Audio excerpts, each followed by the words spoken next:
Welcome everybody to another episode of Let's Make Dinner, your audio library of amazing dinner recipes you can always get on the table. I'm your host, Susie Weinrich. What's up everybody? We have a great recipe today that is going to be perfect for all of your grilling. If you're listening to this in real time, it's starting to transition to fall and a little bit cooler weather. And so that's when I love to get out and get behind my grill. Plus, you add football season in there and it's just a great mix. So today we are going to make a grilled tri-tip that is marinated and served with a mustard butter. You're going to love this one. The nice thing is that this is fancy enough for like a weekend dinner or serving to guests, but it's simple enough on the grill to make during the week.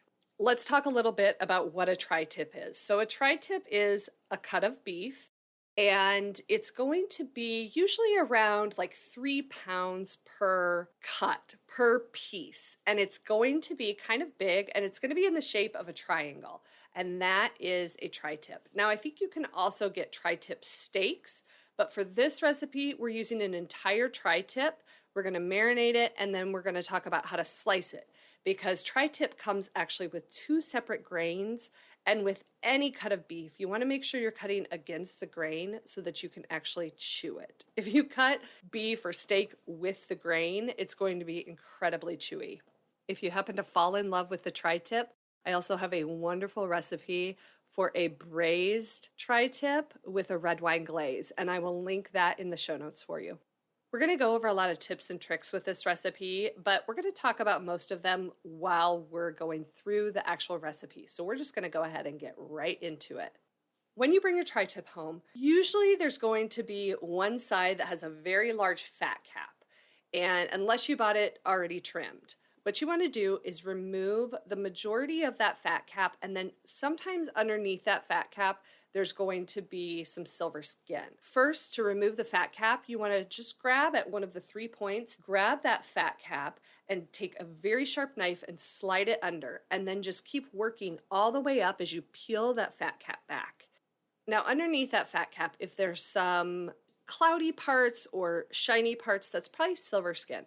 And silver skin is something that you will not be able to cook down or chew through. So do your best to get rid of that. What I like to do is slip the tip of a really sharp knife just right in between the silver skin and the meat, and then start to peel it away. And usually that works really well. There are some online videos on YouTube that show how to get rid of silver skin really easily. So you can search on there for visual tips on how to do that.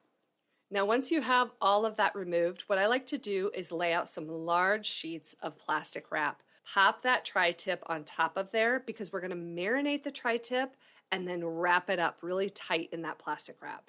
For the marinade, you want to mix together in just a little small bowl 2 tablespoons of Worcestershire, 2 tablespoons of Worcestershire sauce, 2 tablespoons of extra virgin olive oil, 2 garlic cloves that are just chopped up roughly, 1 teaspoon of smoked paprika, or you could use regular paprika here, 2 teaspoons of onion powder, 1 teaspoon each of brown sugar, kosher salt, and coarse ground black pepper. Give that a really good stir, and then you're going to coat the entire tri-tip with that marinade, and then wrap it up really well with that plastic wrap. Then just pop it in the fridge for, you could do 8 hours up to 24 hours, whatever you have time for. Now you want to make the mustard butter that you will use for serving, and it only has 3 ingredients. You need 6 tablespoons of salted butter that's softened at room temperature, 2 teaspoons of Dijon mustard, and a 1/4 teaspoon of black pepper. So you just want to blend that all together just with a fork or a spoon, or you could even use a mixer. And then you're going to scoop that out onto a large sheet of plastic wrap. Shape it into kind of like a 1-inch log, and then wrap that plastic wrap around it and twist the ends so it's just enclosed and it just looks like a log of butter.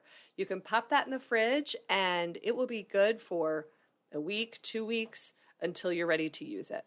So now it's actually time to grill your tri-tip.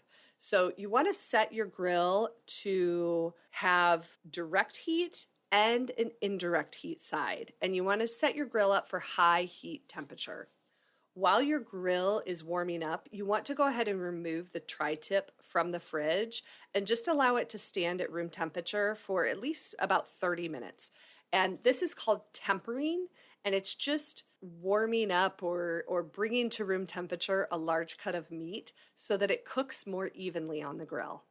So once the grill is ready, you're going to start that tri-tip over direct heat for about 5 minutes per side on a covered grill. Now you'll notice that your tri-tip is in, like a triangle. And so there's one smaller little tail point. When you position your tri-tip on the grill, position it so that that little tail is closer to the indirect heat side, because that little tip will cook through way faster than the big part of the tri-tip. Now, after you've grilled it over that direct heat for 5 minutes per side, now we're going to move the tri-tip to the indirect heat side, and this is where you want to cook to temperature, not time. So the last time that I made the tri-tip, it only took about 8 minutes on the indirect side to come to 135 degrees Fahrenheit at its thickest point, which will be about a medium rare to medium rare plus cut of beef. So you want to make sure that you're kind of watching. It could take anywhere from 5 minutes up to 15 minutes on the indirect side to get to the temperature that you want. Now, once it's done and it's at the temperature you want to bring that tri-tip in and then cut 2 large, like 1-inch slices of that mustard butter and allow it just to melt over the top of that tri-tip while it rests. Now, this is the part that's going to be hard to explain. Verbally, it's kind of a visual thing. So when you were trimming your tri-tip, you noticed that it had kind of 2 different grains. The grain starts at one tip of the tri-tip and then kind of fans out. When you're cutting, what I like to do is start up at that point where the grain starts, and on the diagonal, cut it against the grain. And then as you're moving closer to where the grain starts to straighten out, you're going to start to turn your knife so that you're always cutting against the grain all the way to the bottom. And that will ensure you have super tender and juicy slices of tri-tip. When you serve this, you want to serve it with some mustard butter slices on the side and make sure that the steak is still nice and hot so that mustard butter will just melt over top. One tri-tip that's, 2 to 3 pounds is going to serve probably about 4 or 5 people.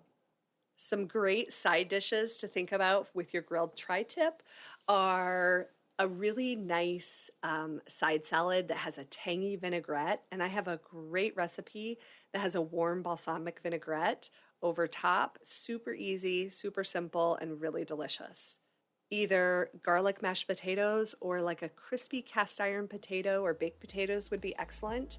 And then any kind of green vegetable like roasted broccoli, roasted asparagus, green beans, or in the summer, corn on the cob is perfect. But if you are looking in the fall, you might want to think about adding deviled eggs. Perfect side dish. So that does it for this episode. As always, I will link all of the recipes that I talked about in this episode right in the show notes for you. So until next time, I hope this episode of Let's Make Dinner makes your dinner time a little easier. See ya!